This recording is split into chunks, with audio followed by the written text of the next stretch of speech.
Olá e bem-vindos. Hoje vamos mergulhar num guia para a mudança real. Quem é que nunca se sentiu um pouco assoberbado perante um problema enorme? Pois bem, vamos desmistificar uma metodologia que transforma essa complexidade toda num plano de ação que é, de facto, claro e eficaz. Todos nós, seja na nossa comunidade ou a olhar para o mundo, deparamos-nos com desafios que parecem autênticas montanhas. E a pergunta é sempre a mesma, não é? Por onde é que se começa? A resposta, e isto pode ser surpreendente, não está em correr para encontrar soluções. Antes de sequer pensarmos em soluções, temos de fazer exatamente o que esta imagem sugere. Temos de escavar. Temos de ir fundo. É preciso perceber o problema a um nível que não é óbvio à primeira vista. E para isso, há uma ferramenta visual fantástica, a chamada árvore do problema. É isso mesmo. O primeiro passo, e talvez o mais contraintuitivo, é resistir àquela tentação de querer resolver tudo já. Em vez disso, vamos parar, respirar fundo e mapear o problema para realmente compreendermos as suas raízes. Pensem nisto quase como um mapa de um labirinto. É muito fácil uma pessoa perder-se a andar às voltas pelos sintomas, pelos efeitos visíveis. Mas esta ferramenta obriga-nos a parar e olhar para o que está escondido, para o que está a alimentar a situação toda por baixo da terra. E a estrutura é super intuitiva. Vejam só, o tronco é o problema central, aquele que toda a gente vê e consegue apontar. Lá em cima os ramos são as consequências, os sintomas que nos preocupam. Mas a verdadeira mágica, a análise a sério, acontece debaixo do chão. As raízes são o porquê de tudo. É aí que está a origem real do problema. Vamos a um exemplo prático para isto ficar bem claro. O baixo desempenho escolar. É muito tentador olhar só para os ramos, para as consequências, como o abandono escolar ou as dificuldades em arranjar emprego. Mas atacar os ramos não resolve a doença da árvore. O que este exercício nos mostra é que temos de olhar para as raízes. Porquê? Se calhar as turmas estão cheias demais, ou talvez faltem livros. Ao tratarmos das raízes, os ramos começam a secar sozinhos. Isto muda completamente a forma como olhamos para a solução.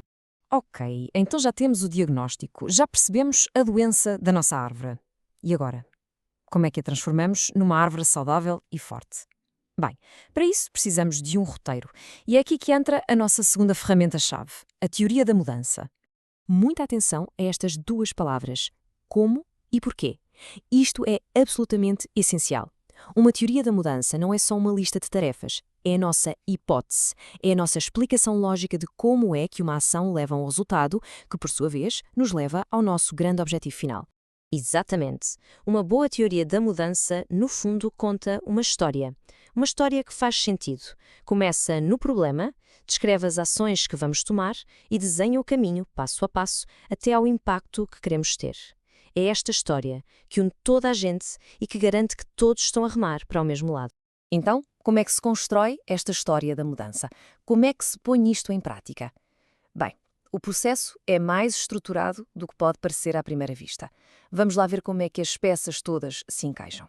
Este é o nosso mapa. E reparem numa coisa muito interessante. Não se começa no início para chegar ao fim. Começamos, sim, a definir o problema, mas logo a seguir saltamos para o destino final, o impacto que queremos alcançar. Só depois é que trabalhamos para trás, a preencher os espaços todos que são precisos para ligar o ponto de partida ao de chegada. Vamos ver isto com um exemplo sobre acesso à água. Acompanhem só esta lógica, que é a espinha dorsal de tudo isto.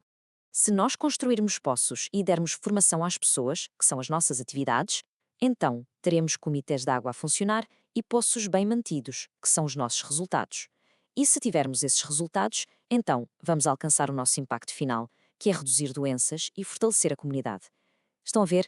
É uma cadeia lógica de se, então, que conta a história completa da mudança. Mas claro, tudo isto parece muito bonito no papel. Só que o mundo real é bem mais complicado, não é? Um bom plano não pode ser só otimismo, tem de ser realista. E é aqui que a teoria da mudança se torna ainda mais poderosa. E isto é fundamental. Cada um daqueles elos da nossa corrente, cada se então que construímos, está assente em pressupostos. Nós assumimos que a comunidade vai participar. Nós assumimos que o material chega a tempo. Se um destes pressupostos falha, a nossa corrente quebra-se.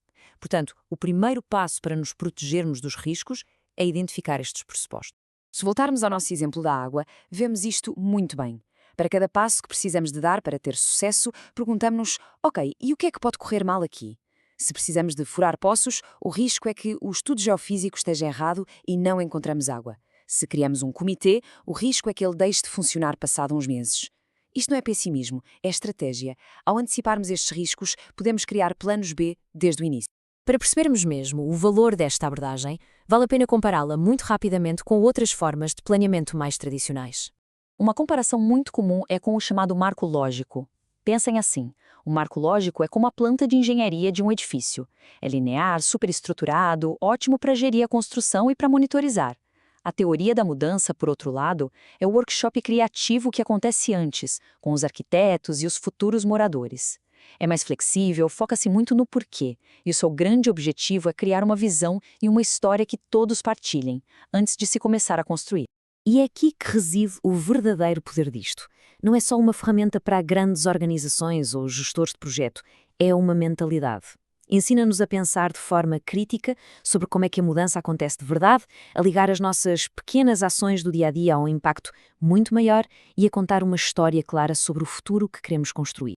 No fim de contas, planear uma mudança é, na sua essência, escrever uma história sobre o futuro. E ferramentas como esta ajudam a garantir que essa história não seja apenas inspiradora, mas que também seja coerente, realista e, acima de tudo, que seja possível de concretizar. A pergunta que fica no ar é: que história vai começar a escrever a partir de hoje? Muito obrigado pela vossa atenção.